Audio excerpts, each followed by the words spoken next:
తెలంగాణ రాష్ట్రాన్ని సాధించి పెట్టిన టీఆర్ఎస్ పార్టీ వ్యవస్థాపక అధ్యక్షులు గౌరవనీయులు శ్రీ కల్వకుంట్ల చంద్రశేఖరరావు గారికి, వేదిక మీద ఉన్న గౌరవ ఉప ముఖ్యమంత్రి వర్యులు, మంత్రివర్యులు, శాసనసభ్యులు, శాసన మండలి సభ్యులు, ముఖ్యంగా ఈ కార్యక్రమానికి విచ్చేసినటువంటి రైతు సోదరులకు, అక్కా చెల్లెళ్లకు, అన్నాదమ్ములకు అందరికీ పేరు పేరున నమస్కారం తెలియజేస్తా ఉన్నాను.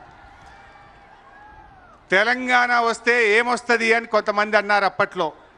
తెలంగాణ వస్తే ఏమొస్తుందని అడిగిన వాళ్లకు ఇవాళ పోచంపాడు పునర్జీవన ప్రాజెక్ట్ వచ్చిందంటే తెలంగాణ వచ్చింది కనుకనే ఈ ప్రాజెక్ట్ వచ్చింది. పోచంపాడు ప్రాజెక్టుకు ప్రాణం పొయ్యడం అంటే ఉత్తర తెలంగాణ రైతాంగం యొక్క ఊపిరి నిలబెట్టే ప్రాజెక్టే ఈ పోచంపాడు పునర్జీవన ప్రాజెక్ట్.